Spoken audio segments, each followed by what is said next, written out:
ദൈവനാമത്തിന് മഹത്വമുണ്ടാകട്ടെ. Streams of ലൈഫിൻ്റെ ഇന്നത്തെ പ്രഭാത ചിന്തയിലെ ധ്യാനത്തിനായി ലഭിച്ചിരിക്കുന്ന വേദഭാഗം 73 സങ്കീർത്തനത്തിൻ്റെ 24 വാക്യം.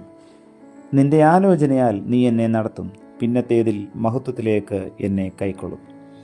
ജിയോവനി പപ്പിനി ഈശ്വര വിശ്വാസമില്ലാത്ത ഒരാളായിരുന്നു. എന്നാൽ പിന്നീട് അദ്ദേഹം മാനസാന്തരപ്പെട്ട് ക്രിസ്തുമത വിശ്വാസിയായി. അദ്ദേഹത്തിൻ്റെ ആത്മകഥയിൽ ഒരു സംഭവം ഇങ്ങനെയുണ്ട്. ജീവിതത്തിൻ്റെ അർത്ഥം എന്തെന്നറിയാതെ അദ്ദേഹം വിഷമിച്ചിരിക്കുകയായിരുന്നു. അതിൻ്റെ ഉത്തരം കിട്ടിയാൽ കൊള്ളാമെന്ന് തോന്നി. ഒരിക്കൽ മീൻ പിടിക്കുന്ന ഒരു മുക്കുവനെ അദ്ദേഹം കണ്ടുമുട്ടി. ജിയോവനി അയാളോട് ചോദിച്ചു, നിങ്ങൾ എന്തെടുക്കുന്നു? ഞാൻ എന്തെടുക്കുകയാണെന്നോ? ഞാൻ മീൻ പിടിക്കുന്നു. മീൻ പിടിക്കുന്നത് എന്തിനാ? പണം കിട്ടാൻ. പണം എന്തിനാ? ജീവിക്കാൻ. ജീവിക്കുന്നത് എന്തിനാ? മീൻ പിടിക്കാൻ. അപ്പോൾ ജീവിക്കുന്നത് മീൻ പിടിക്കാൻ. അദ്ദേഹത്തിന് മുക്കുവൻ്റെ ഈ ഉത്തരത്തിൽ തൃപ്തി തോന്നിയില്ല. അതിനാൽ അദ്ദേഹം നിലം കിളയ്ക്കുന്ന ഒരു കർഷകനോട് ചോദിച്ചു, നിങ്ങൾ നിലം കിളയ്ക്കുന്നത് എന്തിനാ? കൃഷി ചെയ്യാൻ. കൃഷി ചെയ്യുന്നത് എന്തിനാ? ഭക്ഷണമുണ്ടാക്കി ജീവിക്കാൻ. ജീവിക്കുന്നത് എന്തിനാ? നിലം കിളയ്ക്കാൻ. ജിയോവനയ്ക്ക് കർഷകൻ്റെ ഉത്തരവും തൃപ്തിയായില്ല. അതിനാൽ കർഷകനെയും വിട്ട് മുൻപോട്ട് അദ്ദേഹം നടന്നു. കുറേ നടന്നപ്പോൾ ഒരു കൊച്ചു കുട്ടിയെ കണ്ടുമുട്ടി. അവൾ പൂക്കൾ പറിക്കുകയായിരുന്നു. ജിയോവനി അവളോട് ചോദിച്ചു, നീ എന്തെടുക്കുന്നു? ഞാൻ പൂക്കൾ പറിക്കുകയാണ്. എന്തിനാണ് പൂക്കൾ പറിക്കുന്നത്? പള്ളിയിൽ കൊണ്ടുപോയി മാതാവിന് കൊടുക്കാൻ. മാതാവിന് എന്തിനാ കൊടുക്കുന്നത്? മാതാവിൽ നിന്ന് അനുഗ്രഹങ്ങൾ കിട്ടാൻ. അനുഗ്രഹങ്ങൾ എന്തിനാണ്? ഞാൻ മരിക്കുമ്പോൾ എന്നെ സ്വർഗത്തിലേക്ക് മാതാവ് കൊണ്ടുപോകാൻ. ആ കുട്ടിയുടെ ഉത്തരം ജിയോവനിക്ക് വളരെയധികം ഇഷ്ടപ്പെട്ടു. അതേപ്പറ്റി അദ്ദേഹം ഏറെ ചിന്തിച്ചു. മനുഷ്യജീവിതം സ്വർഗജീവിതത്തിന് വേണ്ടിയുള്ള ഒരുക്കമാണെന്ന് അദ്ദേഹത്തിന് ബോധ്യമായി. എന്താണ് ഈ ജീവിതത്തിൻ്റെ അർത്ഥം? നാം നമ്മോട് തന്നെ ഈ ചോദ്യം ചോദിക്കാറുണ്ട്. ജീവിത പരാജയങ്ങളും വേദനകളുമൊക്കെ നമ്മെ തളർത്തുമ്പോൾ എന്തിനീ ജീവിതമെന്ന് നാം ചോദിച്ചു പോകുന്നു. ഈ ജീവിതം പരലോക ജീവിതത്തിനുള്ള ഒരുക്കമാണ്. ഈ ലോക ജീവിതത്തിലെ നമ്മുടെ പ്രവർത്തനമനുസരിച്ചാണ് പരലോക ജീവിതത്തിലെ നമ്മുടെ സന്തോഷം. അതിനാൽ നമ്മുടെ വാക്കും പ്രവൃത്തിയും സ്വർഗത്തെ ലക്ഷ്യമാക്കിയുള്ളതായിരിക്കണം. പക്ഷേ പലരും ഈ ചിന്ത മറന്നാണ് ജീവിക്കുന്നത്. ജീവിതം ഇവിടം കൊണ്ട് അവസാനിച്ചു, അതിനാൽ മരണം വരെ ലൗകിക സുഖങ്ങൾ വേണ്ടുവോളം അനുഭവിക്കണമെന്ന് വിചാരിക്കുകയും പറയുകയും ചെയ്യുന്നവരുണ്ട്. ഇത്തരക്കാർ ജീവിതത്തിൻ്റെ അർത്ഥം ശരിയായി ഗ്രഹിക്കാത്തവരാണ്.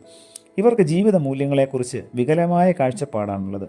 നെപ്റ്റ്യൂൺ എന്ന ഗ്രഹം ആദ്യമായി കണ്ടുപിടിച്ചത് ലെവരിയർ എന്ന ശാസ്ത്രജ്ഞനാണ്.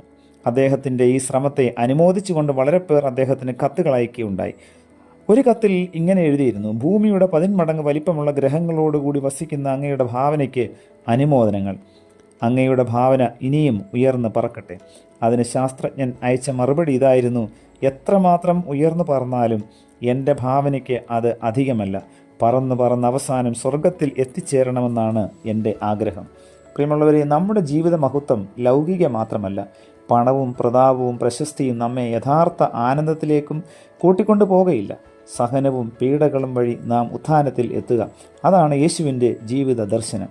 സ്വാർത്ഥത നിറഞ്ഞ സ്വന്തം സുഖത്തിനും പ്രശസ്തിക്കും വേണ്ടി നാം കാത്തു സൂക്ഷിക്കുന്നതെല്ലാം മരണത്തോടെ നശിക്കും. സഹനത്തിനും മരണത്തിനും സന്തോഷത്തോടെ തയ്യാറായി നാം അന്യർക്ക് നിസ്വാർത്ഥമായ സേവനം ചെയ്യണം. അപ്പോഴേ നാം യേശുവിനെ കണ്ടെത്തുകയുള്ളൂ. യേശു വന്നു പിതാവിൻ്റെ ഭവനത്തിൽ നമ്മെ കൂട്ടിക്കൊണ്ടു പോവുകയുള്ളൂ. ടൂർസിലെ വിശുദ്ധ മാർട്ടിൻ മരണാസന്നനായി കിടക്കുകയാണ്. മരണവേദന ശക്തിപ്പെട്ടപ്പോൾ അല്പം ആശ്വാസത്തിനായി ഒരു വശം തിരിഞ്ഞു കിടക്കാൻ ചുറ്റും നിന്നവർ അദ്ദേഹത്തോട് ഉപദേശിച്ചു. അപ്പോൾ അദ്ദേഹം പറഞ്ഞത്: കർത്താവ് കയറിപ്പോയ ആകാശത്തെ നോക്കിക്കൊണ്ട് കിടക്കാൻ എന്നെ അനുവദിക്കുക. അവിടേക്കാണ് എൻ്റെ ആത്മാവ് പോകാൻ തുടങ്ങുന്നത്.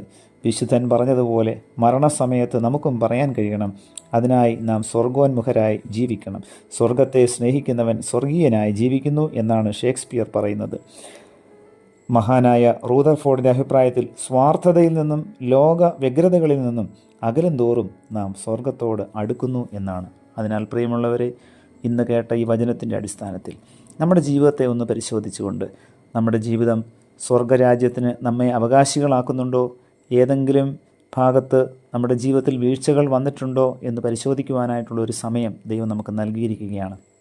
മറ്റുള്ളവരോടുള്ള എൻ്റെ ബന്ധത്തിൽ, എൻ്റെ ആത്മീയ ജീവിതത്തിൽ, എൻ്റെ ദൈവവുമായിട്ടുള്ള ബന്ധത്തിൽ എവിടെയൊക്കെയോ വീഴ്ചകൾ വന്നിട്ടുണ്ടെങ്കിൽ ദൈവമേ, ആ കുറവുകളെല്ലാം പൂർണ്ണമായി പരിഹരിച്ചുകൊണ്ട് സ്വർഗരാജ്യത്തിന് അവകാശിയായി തീരുവാൻ എന്നെ സഹായിക്കണമേ, ഞങ്ങളെ സഹായിക്കണമേ എന്ന് നമുക്ക് പ്രാർത്ഥിക്കാം. പ്രിയ കർത്താവേ, നൽകിയ വചനത്തിനായി നന്ദിയോടെ സ്തോത്രം.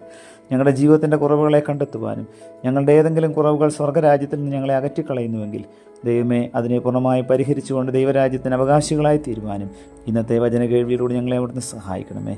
ഞങ്ങളെ പൂർണ്ണമായിട്ട് ഞങ്ങളുടെ കരങ്ങളിലേക്ക് താഴ്ത്തി ഏൽപ്പിക്കുന്നു. പുത്രൻ്റെ നാമത്തിൽ പ്രാർത്ഥന കേൾക്കണം പിതാവേ. ആമേൻ.